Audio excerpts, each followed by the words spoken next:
Hello and welcome, one and all, to the HP Podcast, episode number 252. We're getting old.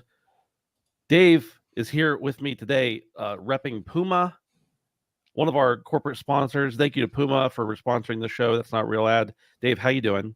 I'm good, thanks. How are you? I'm good. Tell me how the negotiations went with Puma in your most recent acquisition talks. The negotiations were short. Yeah, I bought 2 Puma shirts on the weekend, $10 a pop from Winners, which I think is like your Marshalls. Okay, yeah. So they have like a bunch of like surplus designer brands or whatever. Yeah, or Ross or something like that. Can't go wrong. Can't go wrong. Well, you could go wrong. You didn't get the sponsorship deal.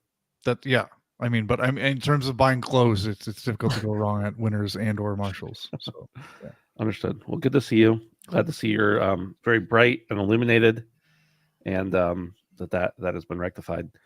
Brandon, coming to us from a familiar yet unfamiliar location. How you doing?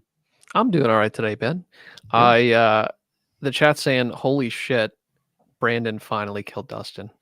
And that's not the case this time. I'm in the process of moving, right? And so Dustin was kind enough to lend me the studio to kind of ease the transition period until I get reset up. So very grateful to him for allowing me this space. He's got a much nicer setup than me. I'm not jealous. I'm just observing. So you don't have your like that chair where you can like recline in it and have the screens above you. Like that's what your new setup's going to be, right? Like a whole, just like a backwards racing rig or something. The cockpit kind of, the leg straps and stuff like attached to the roof and the swing. Oh my goodness, yes. Wait, the leg straps? There is all in due time. I gotta talking about different swings. I gotta find a couple structural supports, Dave, before I can, some beams before I can kind of. He called it the cockpit, so I don't know. Yeah, something's going on. Brandon, how many titular statues are there near you right now that you can take with you? I might not be with any of them. Yeah, I mean, higher than I can count, I'd say. But you can't beat it, boys. I'm just glad to be back. It's been a couple weeks. Not the usual scenery, but nonetheless, glad to be here with the boys and glad to be here with Chad. So. Well, it's kind of a throwback. For those who don't know, I think probably most people who listen or have listened for a while know, probably the first 240 episodes before we went like to being live and doing this remotely. Of the first 240 episodes, I'd say 237 of them, 235 maybe, were filmed or were recorded in that room. Of course, Dave was remote for maybe all but one of those. But I have been in that room, though. He has been in that room. He slept in that room, I think. Yeah. So that room, it's really just the beckoning home for the HP Podcast, honestly. Only the OGs remember. It's a pretty sweet room. Now, I was in there before all the titular statues, but it was still pretty cool then. So yeah. Wouldn't have been able to contain yourself with that sort of thing around. So wouldn't be on the show of those statues at that time.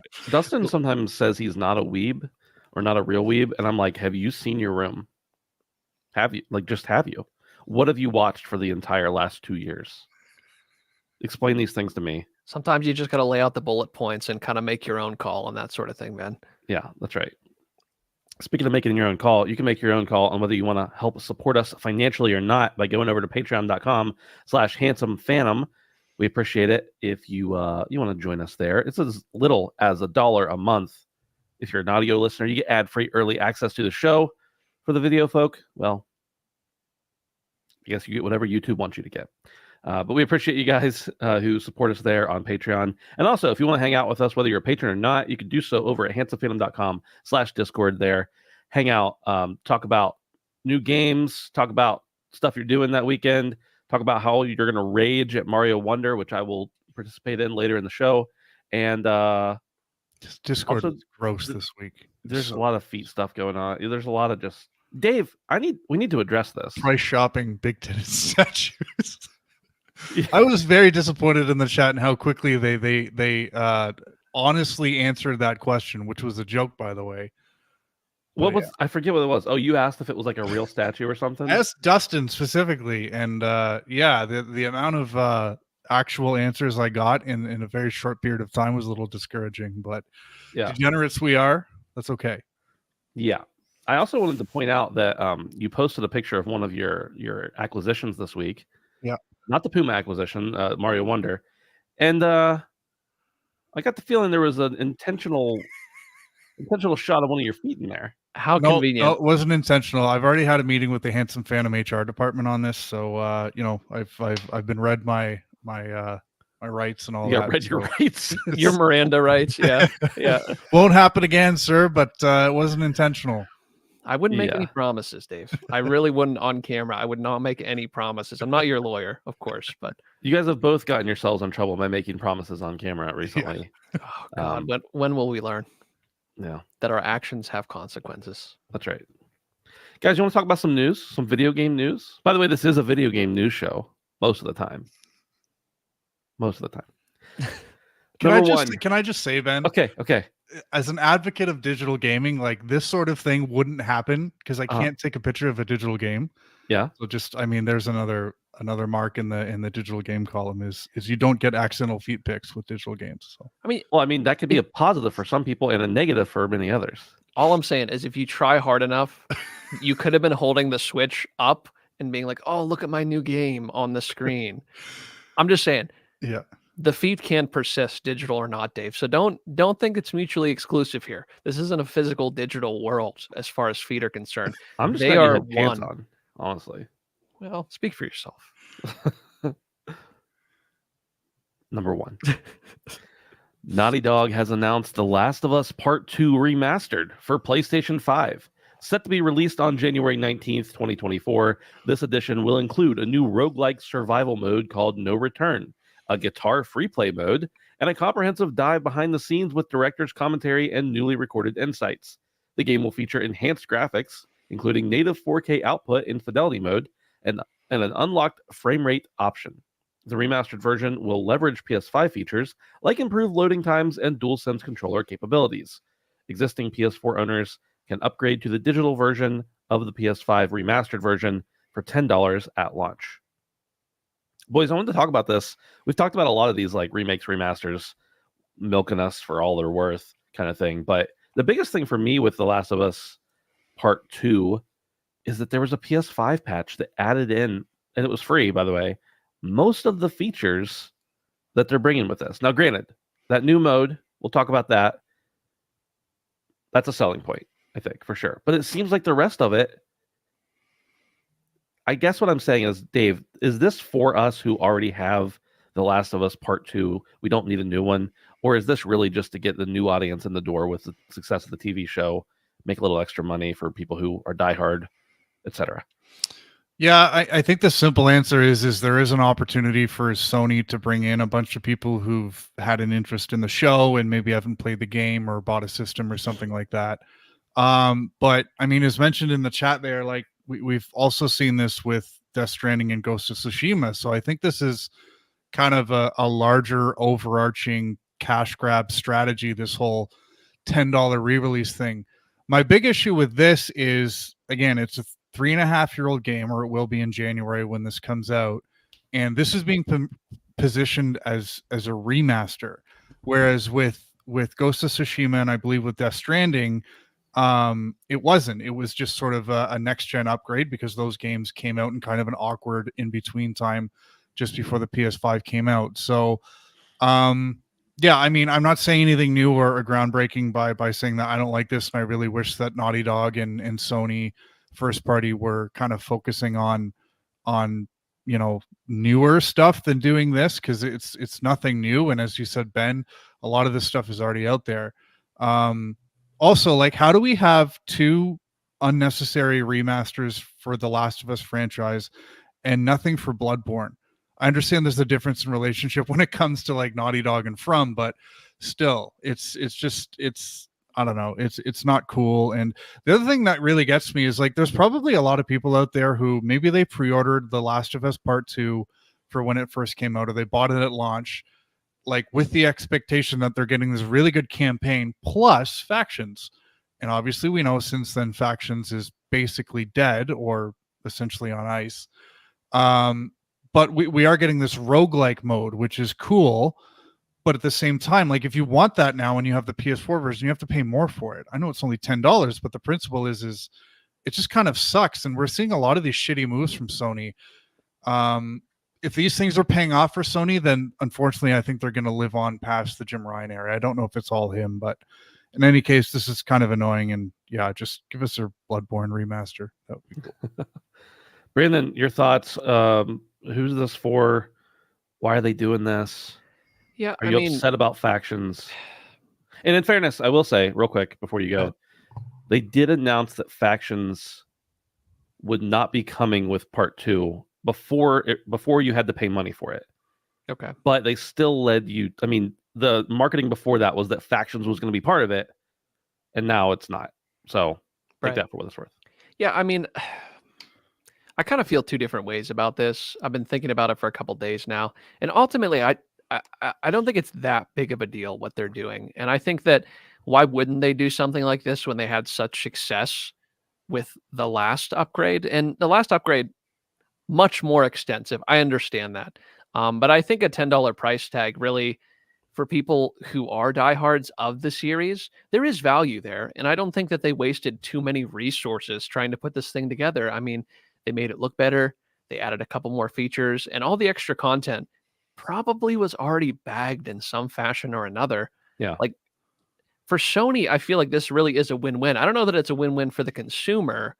But obviously they're going to charge $70 for it. It's a new version of the game, whether you want, whether it's the same game that came out years ago or not. It's like, in no reality would they have charged less money for that. That would have set a precedent that nobody else would want to keep. So I get why they're doing this, and I guess I'm glad it is only $10. Yeah. All in all, it's like 2 really expensive cups of coffee, and like if you loved the game and you got some extra stuff, I think most people won't even care about it looking a little bit better because it's a nominal difference. Yeah, but it can't be that much, especially from the upgrade that they already put out, the patch. Right. So it being a tweaked version of the game, you getting a little bit of extra content. Maybe you could fuck around with a guitar. That won't mean much to most people, but I do think it's notable that this is probably not for the people mostly that already own the game. I would say for the most part. And the value that the people that do own the game get is that it's only $10. Now, we could argue whether that's shitty or not, but to me, that I would like it to be free. That's not the way these companies work. You know what I mean? They put something into this and they want some return. And, even though that's not the most consumer friendly thing, I get it and think it could honestly have been a lot worse. So I'm not going to do it is what I'm saying. I'm not doing it, but there's a lot of people that will. You're not going to go for the $10 upgrade even? Probably not. Probably not. No. For me, I played the first Last of Us 3 times, I think. The Last of Us 1, not part 1. The first Last of Us. And I've only played The Last of Us 2 one time. And I thought that I would never play it again. Not because I didn't like it, just because it was everything I needed to be, and I was done. And it was 30 hours long, which was too long for me. But I think just for the experience, whatever this no return is going to be, it's a roguelike survival mode. I feel like if I buy it, the upgrade for $10 just for that mode, and play it for a couple times, it's probably worth it for a Last of Us spinoff, essentially. I definitely won't be buying a full new disc or whatever for $70 or whatever they end up making it. But buying the digital upgrade just for that extra mode, I'll probably go for it unless it comes out and it's doo-doo. But yeah, I think you're right. It's mainly a win for PlayStation because obviously you can get this for PS4 and it will play on your PS5 with a PS5 patch for $20-$30 if you buy it physically, and probably a little more than that digitally unless it's on sale, which it usually is. But I don't think it's a really good deal for consumers. I think this is meant for people who are coming in for the first time off the TV show or whatever, or just like we said with part 1, it is for whenever they do the inevitable PS5 or PC release, because that's a huge market. They haven't experienced it. And of course, why wouldn't you put it out on PS5 as well, since you're already making it for PC? So let's go over to the chat here and see what a few people are saying here. Shout out to Dave already kind of commented on this one, but shout out to Spider-Man 2018, Tsushima, and Death Stranding getting remasters in a shorter time frame. I think Spider-Man was a remaster.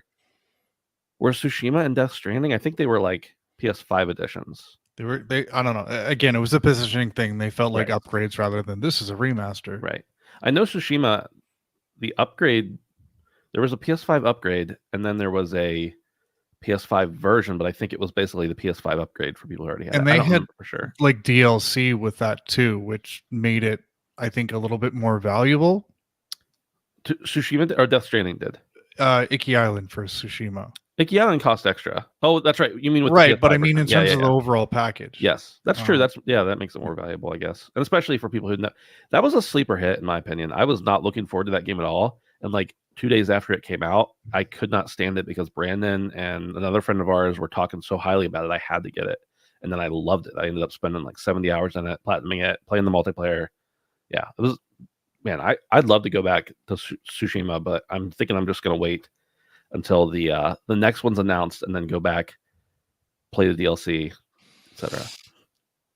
Ed says, where we landed on, boys, the disc version is going to be $70, yay or nay? I'm saying yes as well. What do you guys think? Probably $70. They're going to milk it. Yeah, there's no way. Yeah. I mean, I just don't. There's no way. Do we know what the original remaster came at? It was either 60 or 70. I think it was 70. Right. It will be no less. It will be no less than 60, which is just like 10 extra dollars at that point. I'm like, I was guessing 50. Oh, really? We'll see. Yeah. Somebody in chat can correct us. Radic says $60 for part 1. So I would not think they're going to charge less for this one, although it is a 7-year newer remaster this time. So Bloodborne Remaster is only happening if they have a movie or TV show in the works. Yep, that's probably true. That's probably true. Make it happen, Netflix. Radic also says this will get a PC release. Yep, absolutely. The Last of Us 2 PS5 is a pointless as Ghost of Tsushima DC, except Naughty Dog has negative goodwill compared to Sucker Punch having launched a free multiplayer suit for Ghost. Yeah, it's pointless for us. I think for the wider industry, it's probably got a purpose. A few more here. This is quite the hot topic. As always, The Last of Us always brings out the venom. The $10 upgrade isn't a bad deal for Mercenaries type mode. Get your RE fix in the TLoU universe. Smart choice to copy it. Yeah, that's true. That's very true. Another. Tsushima had a few settings extra. You could buy it and upgrade to Director's Cut without the DLC. Death Stranding Director's Cut has a $10 upgrade for everything, PS5 version and content. I never really buy into the upgraded editions. I never have too much, but unless they're free, then I'll check them out. I was so excited for the Tsushima upgrade, and then I hopped into it, saw how pretty it was, and then quit. Never went back to it again. All right. One more clarification. $60 for The Last of Us Remastered on PS4. $70 for The Last of Us Part 1 on PS5. So, I don't know what's right or not, but I'm guaranteeing it won't be less than Part 1 was for the remaster. So, you guys ready to move on? Yeah. Let's do it. We done talking about The Last of Us, hopefully forever. Yep. Until the next one. Number 2, Larian Studios is set to release a physical multi-platform edition of Baldur's Gate 3 outside of Japan in early 2024. Priced to $80 US, the limited disc-based versions will be available for PS5, PC, and Xbox Series. The console versions will span multiple discs, 2 for PS5, 3 for Xbox, while the PC version will include a single disc with a downloader app. These physical editions also come with extras, such as a 3-disc soundtrack. Despite the game's digital success, the decision for a physical release comes relatively quickly after the digital launch on PS5 in August. Brandon, I want to go to you first on this, since you and I are the Baldur's Gate bros. Sure. I think it's really interesting that in this, everything's moving digital. This game is a giant success. It sells millions and millions of copies without needing a physical edition. people like us, yeah, we like physical, but we bought it on PC, so we're used to not having physical, etc. But now, several months after the PC launch and about a month and a half or so after the PS5 launch, we're hearing we're going to put out a physical edition for everybody. Right. What does that say? Is that more about desire for it, or is that something to do with industry trends? I don't. Is there demand then? I think there has to be demand, and I think something that Baldur's Gate can do that a lot of other games cannot is, I think Baldur's Gate, to me, and I think to a lot of people, at least, based on the nominations this year at the Game Awards, it's one of those games that is almost like a once in a span of many years type of game. It's like an outlier. It's like the lightning in the bottle type of game. And they know that this is something that even people who have casually passed by it, or maybe even people that own it, would even be tempted to kind of buy it again. Because when you have something that's of this high of a quality and that is this much of a trailblazer in a lot of ways, I would say, I think that people see the value in physically owning it. It's like something more. Like, if Baldur's Gate 3 launched at $160, I would have paid for it then, which is the whole point. I would be willing to pay for it twice. So I think that this is just another added value for people who haven't bought in yet. And I think that there also is a big market for people who realize how monumental this game will be and how it will be talked about for years and years. And I don't know about you guys, but for me, that's something where I'm like, I want more. And the value in the set you get here is actually pretty amazing compared to some other games that have come out recently. I mean, what they're offering with it.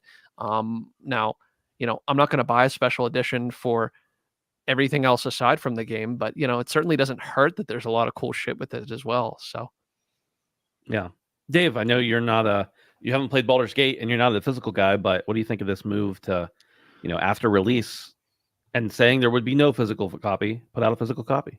Yeah, I mean, the funny thing with this game is, given how well it was received, I think what I read was they've sold over 22 million copies, and I wouldn't be surprised if they sold another 22 million physical copies, because that's how much people love this game, and they would double dip.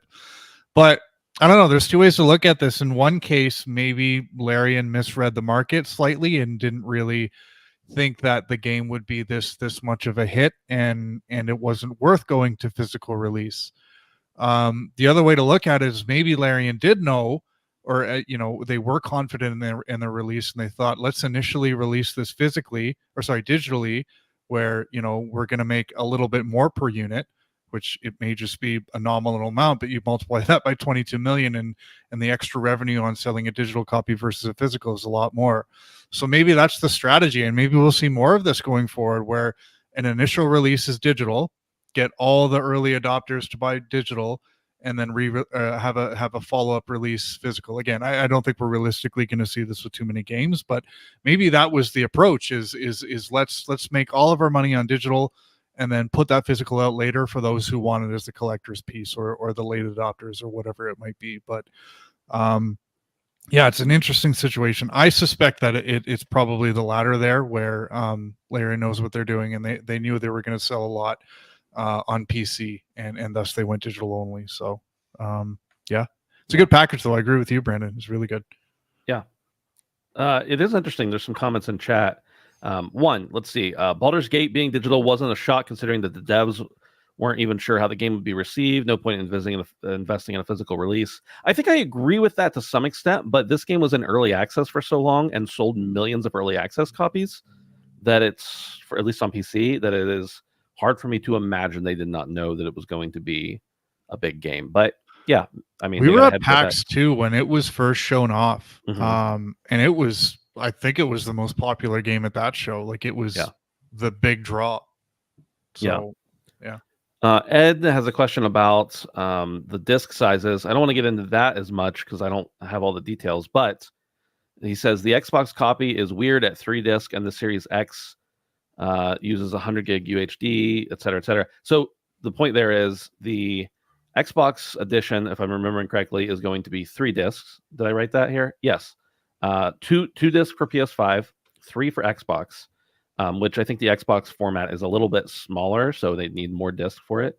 And then the PC version is going to be a single disk that presumably the disk will just unlock the download or come with a code or something along those lines. So that's interesting. This is a game I want to play mostly on PC. That's where I've played it so far. I might end up buying a PS5 copy if there's availability once it drops in price eventually, but maybe it won't be since, we'll get into that too. But it is interesting that even though it's a physical edition, it's still going to be a digital edition because it's just unlocking it, which is the way a lot of games go now. So is there anything else physical with this though? It looks like it's just it's coming with extras, but like a 3-disc soundtrack. I don't know if that's physical or digital. I don't know who wants 3 CDs for a soundtrack these days anyway, because I don't even know anybody with a CD player, but I don't know. I didn't see what else was coming with it, but I don't even have a disk drive in my PC. I took it out to make space for my graphics card because it didn't have enough room. So I just got an empty hole in the front of my computer. So, but yeah, it's all really interesting. Curious to see which version of the game, how many patches they'll have on there, etc. But I think it's good for people who want a copy. I think some people are probably feeling jaded because they already bought it digitally because that was going to be the only way to buy it. And some of those people, including some of us, may have opted for the physical version. But yeah, I don't know. It's interesting. Bonehead Brain Dead Digital only asked backward thinking. I should fist fight Phil Spencer and bring brass knuckles. Okay. That's a little extreme. Sounds like a Sony pony mentality right there. That's definitely a Sony mentality. Ed says, if I'm not mistaken, Xbox was selling Series X and S games on a single disc, and you basically needed a Series X update, et cetera, et cetera. So yeah, a little discussion in the chat about what format is used and why it's going to be that difference. I'm just curious to see how many cartridges the Switch version will be on. Dave, any insight there for us?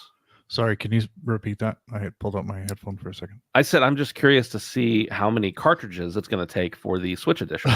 I was just going to say, I'm holding out for that. A dozen, yeah. Saying Baldur's Gate on Switch that's the native platform. That's where it's at. The new wave, apparently. Exactly. That's going to be your only game on there, so I hope you like it. Yeah. And you're going to have to switch SD cards. Like every time you get into a fight, new SD card. Sorry. You're gonna have to hook up like a diesel generator to it just to power the. Oh. All right, moving on. One of our favorite studios to talk about, or favorite publishers to talk about, Annapurna Interactive, has acquired the South African studio 24-Bit Games. The deal aims to assist 24-Bit Games in expanding its development team. The South African studio has previously engaged in porting and co-development work for both indie and AAA studios. Notable collaborations between Annapurna and 24-Bit Games include titles such as Neon White and Cocoon. The acquisition signifies Annapurna's commitment to quality and its anticipation of growth and expansion opportunities with 24-Bit Games. The financial details of the deal have not been disclosed.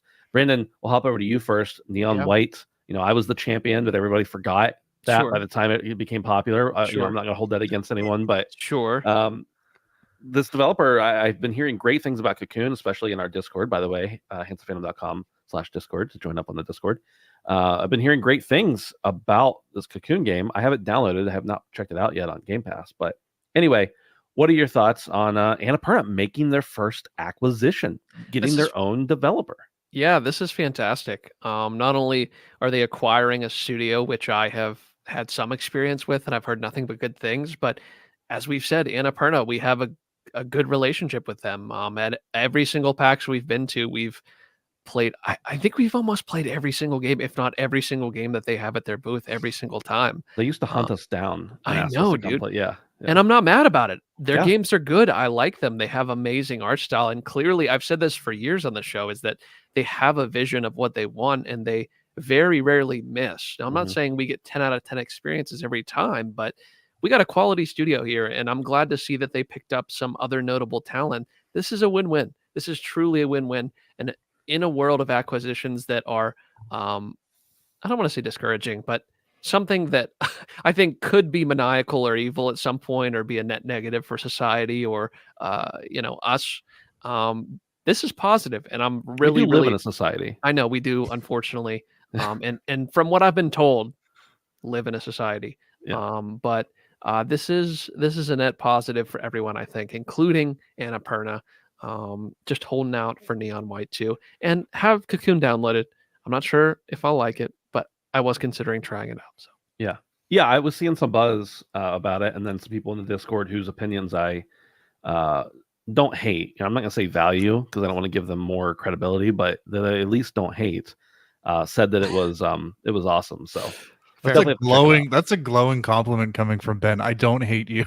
I didn't say I didn't hate them. I said I didn't hate their opinions on video games. There's a major difference there. Okay. That's actually pretty good. You guys should run with that. Whoever that is, run with that, because that's Put that on your resume right high now. praise. Just change your name in Discord to Ben doesn't hate my game opinions. Your LinkedIn headline is Ben doesn't hate me. Yeah. Yeah. I will put community notes on that, though, just to make sure you know that it's not you, it's the game opinions that you have. Yeah, I'm excited. Dave, you've been a big fan of Annapurna published games as well. And I don't know if you got a chance to check out Cocoon or Neon White, but I would recommend at least Neon White highly to anybody who likes fast-paced run and gun kind of games. It's a lot of fun.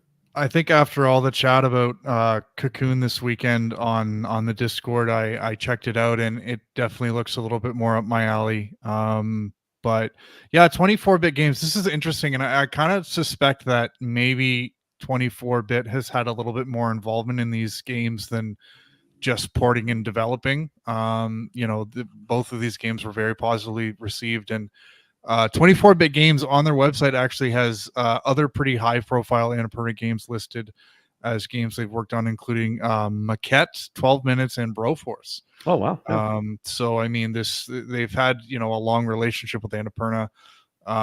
So yeah, whatever their first solo project, not solo, but with project that they are accountable for primarily, I think whatever it is going to be pretty high profile in terms of Annapurna stuff. So looking forward to that for sure. It looks like they worked on Gone Home and Tacoma as well. Heave Ho, that was a big one. It didn't really strike a chord with me, but it was definitely a hit.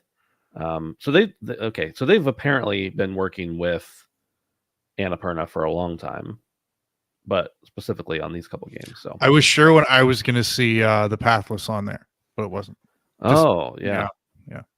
The Pathless is maybe one of the most overlooked hits, the most overlooked quality games of the PS5 generation.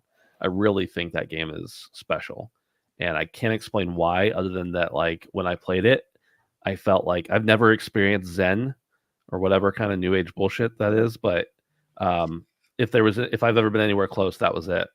To feeling at one with the world, I guess you could say. So Annapurna, amazing publisher.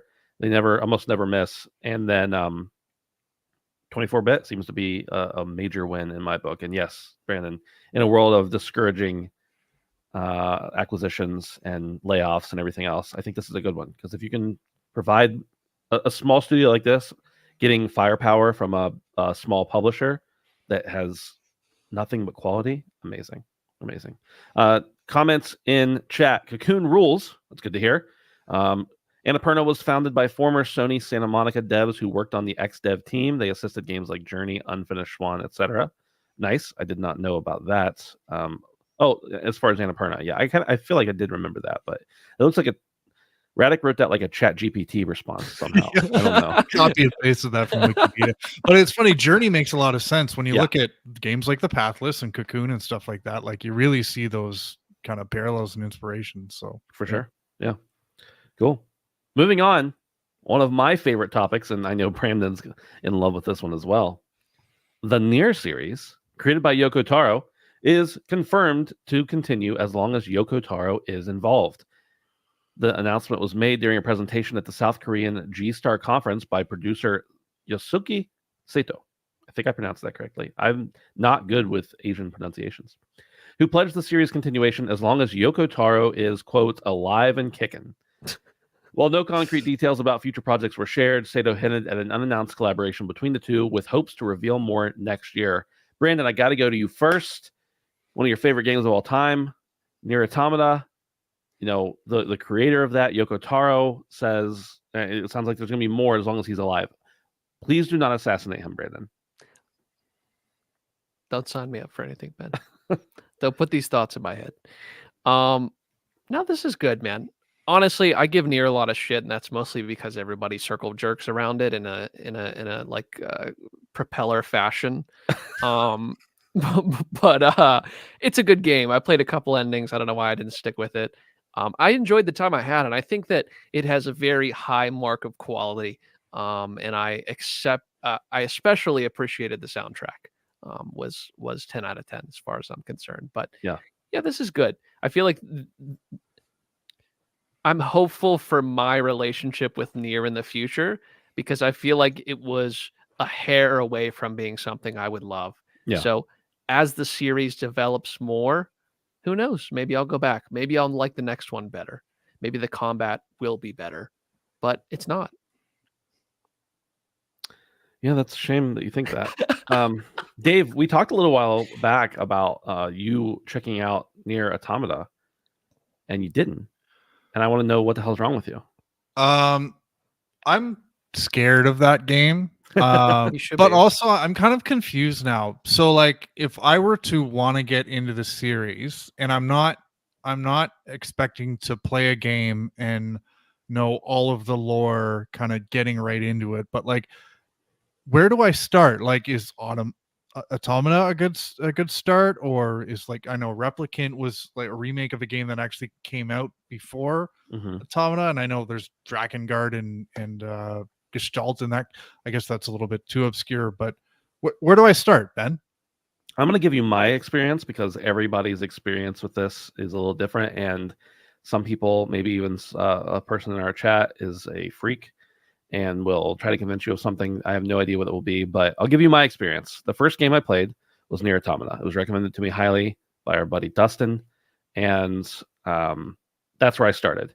Then after that, I went and played Replicant, and I played the remake or the remaster, whatever it ended up being. I can't exactly remember. And they added some other content, and it illuminated many more things prior to Automata that, like, oh wow, this is how that happened. This made sense.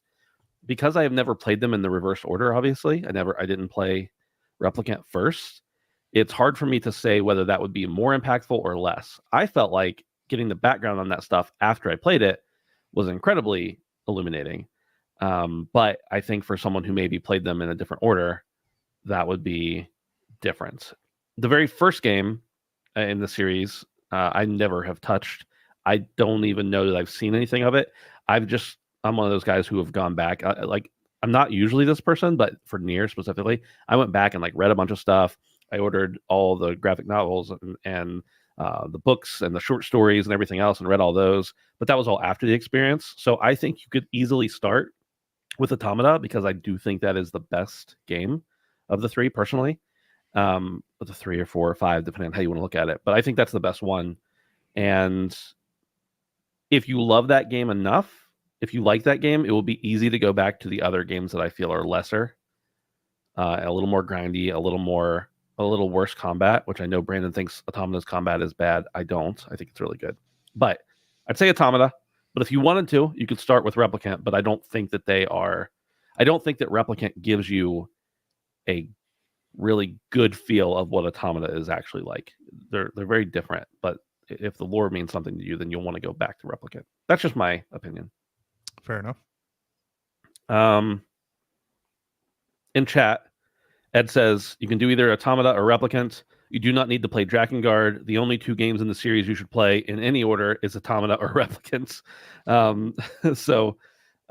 Yeah, that's pretty much my basic opinion as well. But I definitely think, knowing your playstyle and your games and how you like games, and also the length of these games, I think Automata is a solid start. And if you never go back to Replicant, you're still fine. If you start with Replicant and never see Automata, I think you're doing yourself a disservice. But again, just my opinion. Also, Brandon's kicked off the show. He didn't say this on the show, but the other night he said, well, he did just say it a minute ago, but the other night he said something about, I'm sorry that Automata's combat is ass. And I honestly wanted to throw a chair at him when he said that. I also just like getting you guys riled up. I know you do. But it is ass. I think you were also maybe mildly intoxicated when you said it. No. So I can't really speak to whether or not you were. I am straight as an arrow tonight, and I say the same thing again. Fuck you. Fair enough. All right, moving on. I originally had these as two separate stories, and they still are, but I'm just going to read them together. Amazon Games is laying off 180 employees, primarily affecting its Prime-related offerings. The Crown Channel team responsible for organizing game-related events on Twitch has been disbanded. The layoffs extend to Amazon's Game Growth Initiative, designed to help publishers promote titles. Chris Hartman, VP of Amazon Games, communicated the decision in an email, emphasizing a refocus on Prime Gaming, which will prioritize delivering free games each month. Despite the layoffs, Amazon Games remains focused on upcoming releases like Throne and Liberty, Blue Protocol, Tomb Raider, and Lord of the Rings games, which they're publishing most of those. And then moving on in, just to more layoffs, the Embracer Group, facing negative results and the fallout from a failed deal, has laid off 900 developers, resulting in studio closures and dismissals. Volition, the studio behind Saints Row, has shut down completely, and Crystal Dynamics, known for Tomb Raider, laid off 10% of its workforce. Rumors are still suggesting, I don't think this has been confirmed, that Free Radical Design has been closed, impacting the new Time Splitters project. Despite challenges, Dead Island 2 is profitable, and Payday 3, despite a troubled launch, is already making a profit. The CEO emphasized the difficulty of such decisions, and of course, he expressed gratitude to those departing. So, Dave, we got a couple different companies here doing different things, but laying people off. I don't know. Take this in any way you would like. Yeah, I find the Embracer thing kind of interesting, especially with the failed deal that it refers to there. I did a little bit more reading on that. I don't know if we talked about this, but I guess this went down in the summer. But Embracer had, I guess, a deal in theory worked out with a company called the Savvy Group that was backed by the Saudi Public Investment Fund, so Saudi money, that it was apparently worth like $2 billion or some ridiculous amount of money. And apparently this group had already given Embracer like $1 billion in acquisition money. So I'm kind of wondering, like, if Embracer got a little bit ahead of themselves with some of these acquisitions, and because some money had already changed hands, they had started gobbling up some developers. And then, of course, when this deal fell through, suddenly that future capital isn't going to be there. So yeah, I don't know what's really going on at Embracer Group, or why this deal fell through, or what the implications would have been long term. But it's there's some questionable sort of investment practices that seem to be coming through the video game industry. So too bad, obviously, for people who have lost their jobs, and I hope that we don't start to see beloved franchise kind of go on ice because of investment, practices like this. But yeah, I don't know. I really want another Tomb Raider. I do, because they're really good games, and I hope they don't get put out for too long because of stuff like this. So, yeah.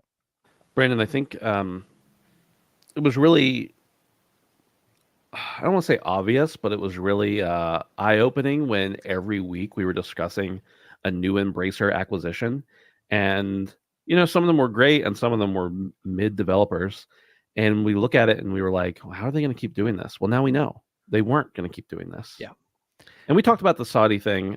Might have been one of the few weeks that Dave wasn't here, but that whole deal falling through, obviously, not great, but also, like, I don't know. Do you put all your egg? Do you buy a bunch of shit just expecting that you're going to get a big cash injection? I don't know if that's a smart move. Are we going to see them totally collapse?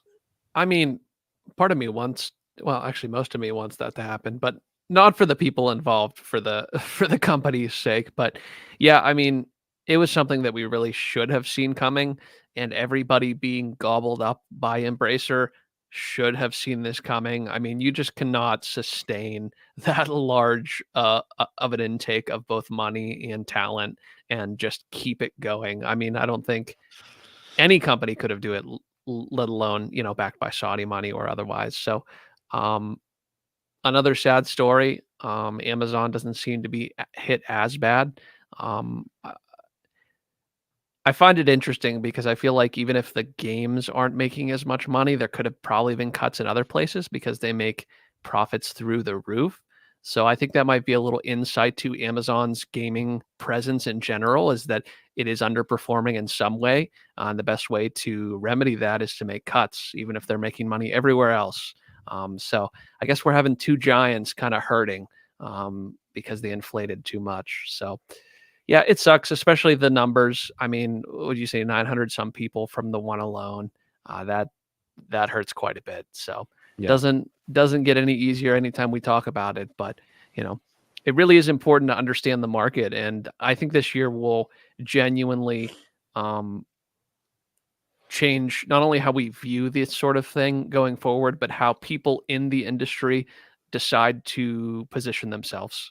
Because it doesn't seem like many people are safe, especially with these giants. So yeah, it's interesting because at multiple points in the last couple of years, I wasn't like hardcore looking for a job or something, but I saw listings that appealed to me at both Amazon games, and I know someone who's there who's kind of a high up person that I thought I could reach out to this person, and decided not to explore it ultimately. And then there was a position with I can't remember who it was now, but somebody who's owned by Embracer. And I'm just thinking now, like, wow, I'm glad. I don't know that I would have gotten the jobs, but I'm glad I didn't apply, because who knows? Like, they could have been chopped. But Right. One thing I wanted to bring up was specifically with Amazon. It's really interesting. Obviously, they've had a couple hits. New World is still a decent sized game. I think there's still quite a few people who are playing that one, and it's a pay to play game plus, obviously in game transactions as well. But Amazon is giving away, in their gaming division, they're giving away a Twitch Prime sub, which, for those who don't know, if you have an Amazon Prime account, you get an automatic free subscription to any channel every month. And when you do that, it counts just the same as a subscription for the streamer. And so they still end up getting about $2.50. So that's every month. So that is about what, $35 a year out of your $120 Amazon Prime subscription that they're just handing to someone if you're using that. Not everybody uses it, obviously. And then they're giving away all sorts of free games every month through Good Old Games or some other method, just on the Amazon Games platform. And I would assume, just like any subscription company, they are having to buy rights to give away those games. And sometimes they're really garbage little duds. And other times they're like, oh, wow, okay, it's an old game. It's Dishonored. That's an old game now. Probably buy it for $5 or $10 on Steam, but they still had to pay for it to give it away, I would assume. So I'm really curious how their whole gaming division is generating money, because I have Amazon Prime and I utilize those things because I have Amazon Prime. I don't sign up for Amazon Prime because of those things, because I don't think overall they would pay for the subscription. So I'm just curious how Amazon is affording anything else in their game division when they are giving away so much stuff for free, essentially. And again, many, many millions of people subscribe to Amazon Prime. A small portion of them probably actually taking advantage of these things. But I don't know. It's interesting. Dave, I know you've been in and out. You're just like every subscription. You sign up for Amazon Prime when you need it and then cancel it when you don't. But I don't know. Does that affect their overall game, sector? I think so. The thing is I think their whole gaming involvement in the gaming business is so much in its infancy that it probably isn't really making the money just yet. But they do have successes, like you mentioned, such as New World, Lost Ark, and stuff like that. Also interesting, all of their games pretty much are MMOs. That just seems to be kind of what they do. Right. But these game related events and whatever these people were doing as part of Amazon Gaming, it seemed like a non-direct revenue generator, and it probably was an initiative that had a fairly short leash. Whereas, if this doesn't start generating a net positive over, 16 months or something, then we're cutting loose. So, I don't know. I assume most of this is being subsidized by Amazon's other business, of which they are printing money. But you're right. I mean, I think a lot of people out there don't know the benefits. And I only just recently learned about the games that you get with Amazon Prime. Like I didn't know that before. But they're building something here, and just like PS Plus, 2 years ago, it starts small, and after a while, suddenly it's a really good deal. So I think that's the direction that Amazon is going, and they have more than enough money to play with to get themselves there. So yeah, I agree. It'll be interesting to see how it all shakes out. and hopefully, more people don't lose jobs, but also that's just how business works, and it sucks. But moving on. This one is not really news as much as I just wanted to talk about this subject. Half-Life 2. No, not Half-Life 2. Half-Life in general. Valve is celebrating the 25th anniversary of Half-Life with various promotions and updates. A new update for the original game includes multiplayer maps, restored content, graphics options, and full compatibility with the Steam Deck. To mark the occasion, Half-Life is temporarily free to keep on Steam, and other games in the franchise are discounted. By the way, I think I saw the orange box on Steam. I think it was like $1.99. I already had everything in it, so I didn't buy it, but if you don't have everything in it, $1.99 is a pretty dang good deal. Half-Life is temporarily free to keep on Steam, and other games in the franchise are deeply discounted. Additionally, Valve has released a documentary featuring the original development team sharing memories of creating the iconic game. Despite ongoing speculation, there hasn't been any active development on Half-Life 3, with Valve reportedly focusing on Steam Deck-friendly titles. Have either of you played Half-Life? Okay, Brandon, this is your second strike this episode. Be careful. For the rest of the episode, you don't get another one. But Dave, tell me about Half-Life. What was your experience with Half-Life? I just wanted to talk about the game. Fond memories of Half-Life. I had a close friend growing up who he and his brothers were big into magic, and I think his parents came across some money one day and decided that they were going to try to turn their kids' love of magic into a business. So they opened up like a card shop that had like a whole bunch of tables for people to play Magic and other games, but they also had a whole bunch of like computers set up, and that was around the time Half-Life was big. So I would like hang out with him in the summer at his parents' store and just play Half-Life, and they kind of got grumpy because normally you have to pay to play the games on their computers, and I was their son's friend. So, but yeah, I have pretty fond memories of Half-Life. Just swinging that crowbar around was so fun, and I don't know. I just really like the feel of it, and it was kind of like it felt like a more sophisticated Doom, which was my other reference point when it came to first-person shooters. And then Half-Life 2, the orange box was probably one of the best games I've ever purchased in terms of pound for pound package. Played through the orange box in university on my Xbox 360. Loved Portal, loved Episode 2, all that stuff. So.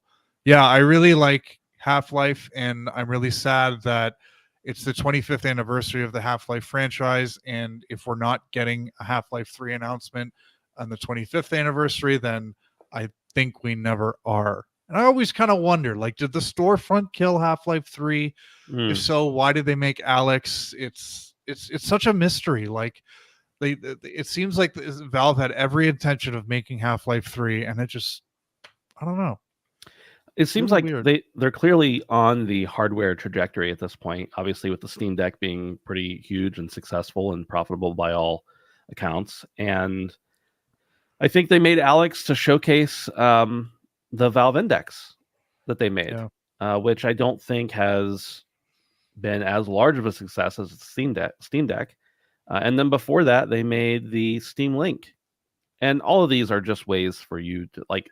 There are things for you to purchase, which probably makes them a little bit of money, but the Steam Deck alone, I know there are people who have never touched a PC, but now they're buying games on Steam. And there are plenty of people who are PC gamers, and now they're more willing to buy another game that they wouldn't normally buy because they can play it on their couch or play it at grandma's house on Thanksgiving or whatever. So it seems like they're becoming more hardware focused.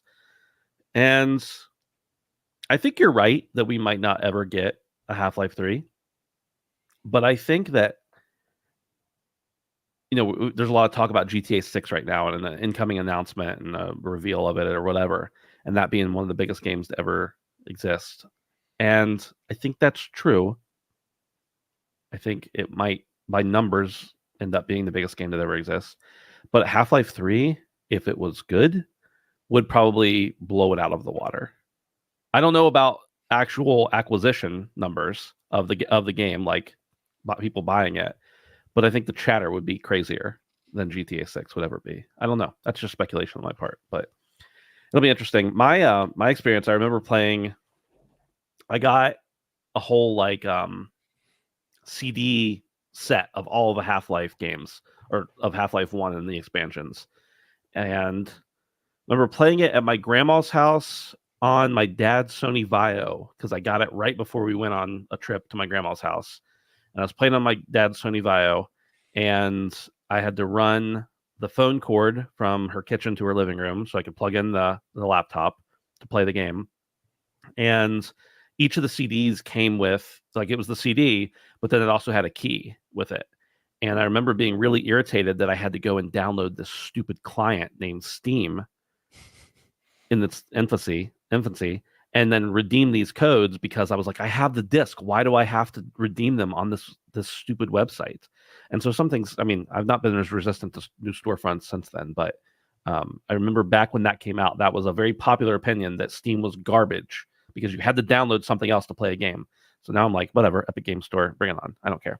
But anyway, Half-Life 2, phenomenal. Brandon, to bring you in on this, I think it's dated now, and I think that some of that's apparent. But with as big of a first-person shooter, first-person games in general person as you are, and as someone who loves so many things that have been directly influenced by Half-Life, I think you got to play it at some point. Yeah, I might have to check it out. There's no doubt that I've heard the praises of this game. Knowing myself, though, I don't know that it will be enough. But Yeah. I certainly be willing to give it a try. It's not very long. I think that of all old games, I would be most intrigued by the idea of playing a first-person shooter. So yeah. A couple things in chat here. Campo Santo was making a version of Half-Life 3, but got scared and pivoted to Alex. Yes, that's true. And I think that like at Valve, they're allowed to work on whatever they want if they get enough of a group. And I think Half-Life 3 is one of those things that's like, do you really want to work on one of the most desired games ever, knowing that if it flops, your name is basically mud? Dave is laughing, and I'm holding off laughter because someone, and I know who this is, but someone named Hulk Hogan just entered into the chat and said in all capital letters, "Well, let me tell you something, brother. You better play Half-Life 1 and 2, brother. Let me tell you something. It's the greatest shooter to ever exist." Brandon, what if I play NieR in 2024 and you play Half-Life? Brandon doesn't care if you play NieR. I can't sign up for any more bets this year. It's not a bet. It's just like a friendship pact. It is a bet because I don't think I'm going to play it. Why aren't you going to play Half-Life, bro? I don't know. It's just maybe. Anything's possible. Anything is possible. New year, new me. You know that saying, new year, new me. It might be the Half-Life year. I don't understand any resistance to it because it is one of the greatest games ever made. Brandon, he didn't have to buy it. We can Steam. I'll buy it. Yeah, whatever. It's like $2. It's free on Steam right now. He doesn't have to buy it. I think that when I play games that I instantly, from my gut, don't want to play, that I never enjoy playing them. Okay, but why don't you want to play it? I don't have a good reason. I really don't. I might play it. I might play it just to spite you guys because you guys think that I'm gonna pay full price for it. I'm gonna suck Gabe's dick and then I'm gonna play it. I'm gonna suck Gabe's dick, brother. You hear me, brother? Stinky Gabe needs to bring it, Jack. Please don't do that. Dude, Hulk's going crazy. He's a Hulkamaniac in the chat. Jesus Christ. Yeah. Ed says owning anything over a 1050 Ti means you have to play the Half-Life games. I'm pretty sure I played that I know I played that on a Sony Vaio 1997 integrated graphics card. I don't know if it yeah. He also says I am an illegal. I don't know what that has to do with anything. But now he's on record saying it. All right, boys, it's time to talk about what we've been playing. Brandon and I, you and I share a title. Sure. And because of your moving situation, it's the only title I think you've been able to play. But tell me about your experience this week in Fortnite OG, and I will chime in, of course. Fortnite OG. I'm back playing Fortnite again. I can't fucking believe I'm saying this. For a while, it was Destiny, like the game that kept coming back up over and over again. But Fortnite is the same thing, man. And I keep going back. And do you know what the funniest part of it is I'd say about half the time when I go back to Destiny, I have fun for more than like a couple hours. Fortnite, I almost always have fun when I go back. I don't know what it is, man. I don't know what it is. I'm having a ton of fun playing Fortnite OG. It might be because we're fucking getting them dubs. We are getting a lot of over and over. We got 4 wins last night in one Mhm. night. 4 victory in like royales. 2 hours. My man. And nobody come at me in the chat. It's of course it's zero build. We're old men at this rate. Yeah. We don't need to be competing with people who can't grow mustaches, okay? So zero build is the way to go. I'm having a ton of fun with it. It is really cool to be back on the original map. Many, many good memories. It's not the OG map. It's called the OG map, but we were playing before OG. Yeah. We were a part of the Founders Edition. We had Epic send us back when it was just Save the World. Yep. I remember. But yeah, it's a lot of fun. And I literally played the Battle Royale on day 1. Yeah. Like of the first day it existed. So absolutely, dude. it's not like that. It was so different. But no, it's really cool, and I think you're having quite a bit of fun. Having wins certainly doesn't make the situation worse. But yeah, just all in all, just super cool to see the old map with all the new mechanics. Because that's the thing about it too, is it's like they didn't just put the map in, right? It's Mhm. in Unreal Engine 5, and you can still slide and mantle and the 9 yards. So Yeah. really, really cool. It just feels like an updated something that I remembered. So Sure. It's definitely scratching an itch, and I don't know if it's because it's Fortnite and it's a good game, and even though I trash on Fortnite all the time and have for years, even when I was enjoying it before, and I still trash on it still, I will go on record and say I think it is one of the best modern shooters ever made. It is just basically flawless in its execution of everything it does, bar none. It's a phenomenally made game, and yeah, the tie-ins are trashy, and I hate them, and the culture around it sucks, but the game itself is a good game. and it works well all the It just time. works. Yeah, it Just works, just like Todd Howard said it would. And it's interesting because used to when we played, years ago, there were no bots. We never saw a bot. They didn't exist in the game. And then, there was a lot of concern over it when they started adding in bots. But when we drop in lately, very often we're dropping in with like another team or two, and they're bots, and we kill them immediately, and it's like, yeah, I got some kills, even though they're bots. And the AI is pretty good most of the time, but some of the time they're just swinging a pickaxe at a wall while there's 14 people shooting them. And so that's a little weird. But generally what happens is you kill a few bots, and then you find the real players. Like all the bots die out immediately, and then you get a few players. Brandon, last night after you hopped off, I played a couple more games with your brother. And Cam and I were playing, and literally we had like 15 or 17 kills, and it was down to the last 10 people, the last circle, and everyone who was left was like a uber sweat real player, and there were no more bots. But we had so many bots up until that point that I was like unprepared for a real team. Right. And so you just go in and you're like, Right. whatever, we're kicking ass this round. Sure. And then you just get melted because you weren't in that mindset. And so I think the bots are a good addition, especially to fill lobbies and stuff, so they don't feel dead. But when you get a lobby and you hop in, and before the first circle even starts to close, you're already down to 50 out of the 100 players on the map. That's a little concerning to me. Like that, it just, at that point, you're like, okay, they should put more real players in here. Clearly, they have the player base for it. It's not like they're hurting for people to play the game right now. So that's one of I like the feeling of like, just you're running around killing bots, but yeah, I don't know. I'm a little confused about the bots situation, personally. But I'm having a lot of fun with it, regardless. Alex Dice Twice says, I see that Brandon is the brain rot specialist of this podcast. Alex, you and I have shared our opinions on many, many games over the years in Discord, and you and I share many of the brain rot things. Brandon is the specialist, but I am his backup when it comes to Fortnite, for sure. For those who don't know, Brandon and I and Dustin used to have a podcast all about Fortnite, and it hit the top of the iTunes charts for many weeks in a row. So, we might have created some of the brain rot.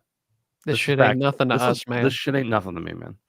That might have been like 2018, actually, 2017 even. I don't know. It was a long time ago. And then Radix says, it's insane how Fortnite is old enough to be nostalgic about it. Absolutely. And Brandon said something last night that I thought was pretty observant. He said, with the success of Fortnite OG, I'm pretty sure they're going to bring back Verdansk in Warzone. Even though that's only like 3 or 4 years old, there's nostalgia for Verdansk already. Dude, they have to. 44 million players in a day.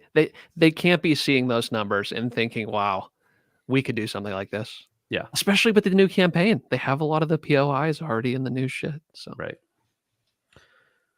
Dave, when are you going to play Fortnite with us? I don't think I'm there yet, boys. Let's get NieR out of the way. Let's start there, and then maybe I'll think about Fortnite. But fair enough. Fair enough. And then you can play NieR, Brandon can play Half-Life, and then we'll all play Fortnite together. Sounds good. Okay. Dave, tell me about your lineup here. Yeah, so I've continued on playing Metroid Dread. I'm loving this game. I'm just over halfway through it, and I'm already kind of sad that it's going to end soon. I don't know what it is about it. It's just so satisfying, kind of working your way through an area and finding a new upgrade and like playing around with it and being like, oh shit, now I can go back and do this, this, and this. And I think that's just a cool feeling.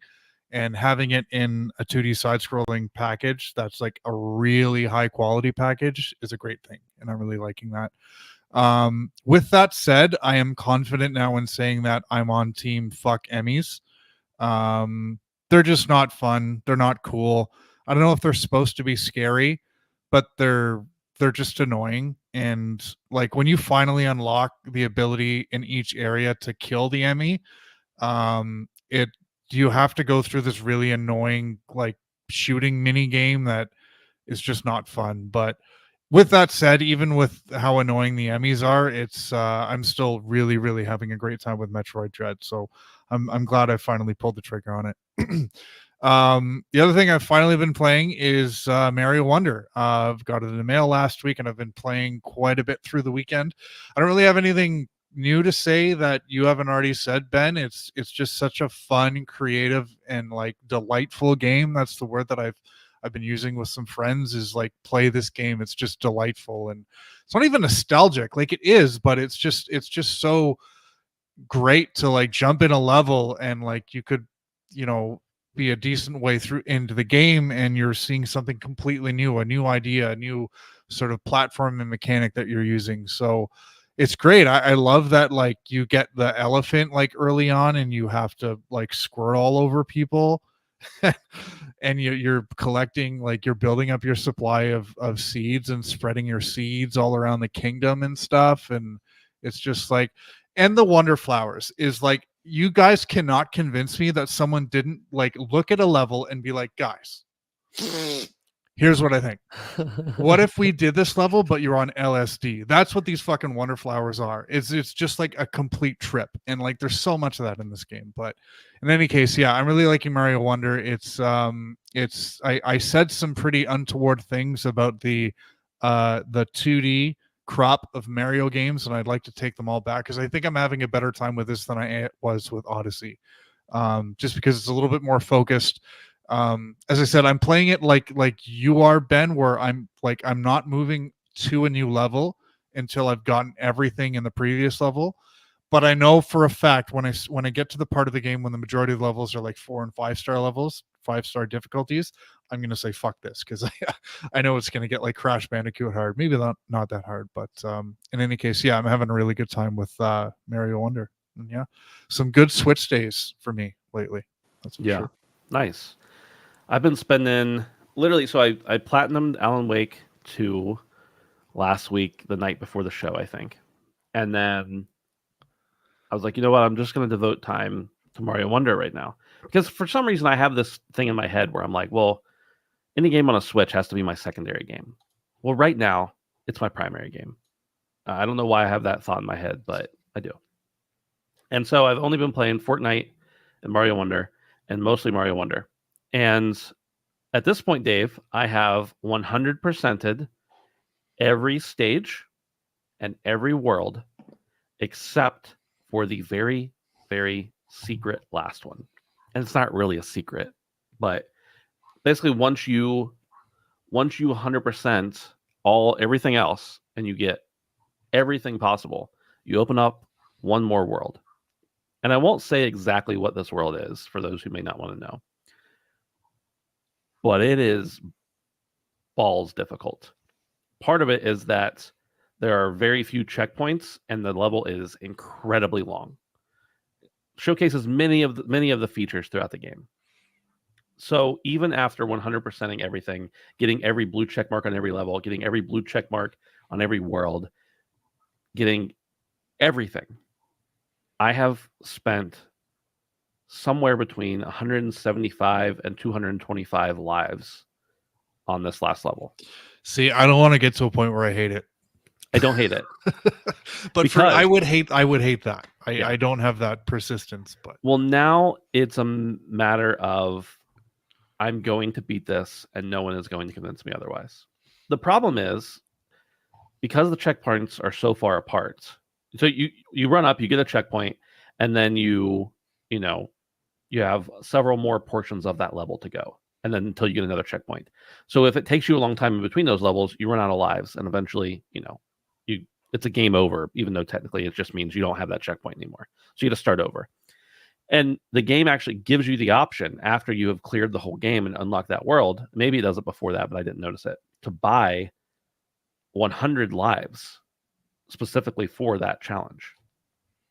And so I've done that twice now. And I have gotten to the point where I have seen the flag at the end of this ultimate crazy challenge level 3 times.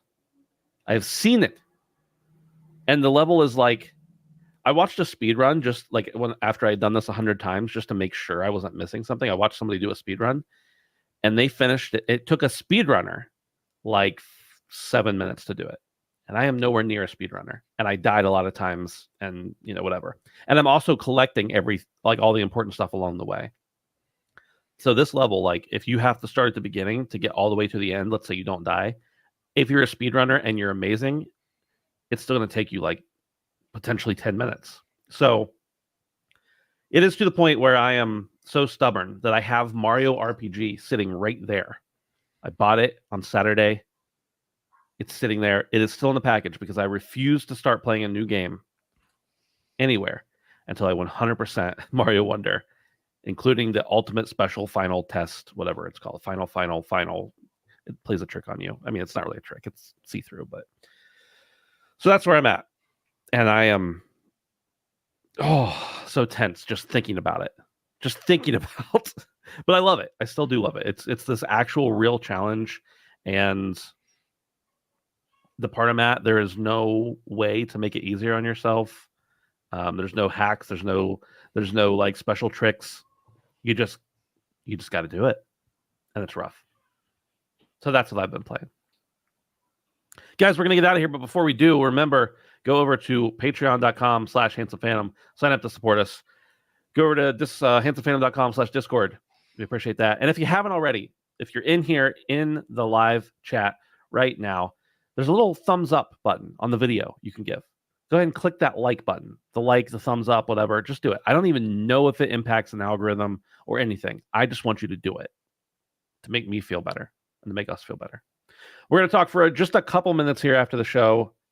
If you're an audio listener, we appreciate you. We'll see you next time. And if you're a video viewer, hope you stick around for a few minutes to hang out with us.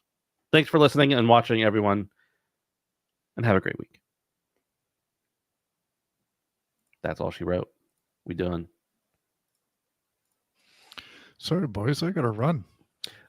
Cool. We'll all finish up because you'll have to be able to upload. We just need to come up with a show title. Okay. Actually, let's do that while we're uploading. I'll go ahead and end the stream here. Thanks to everybody for hanging out. Appreciate it. And see you next week. Same bat channel. All that good shit. Goodbye.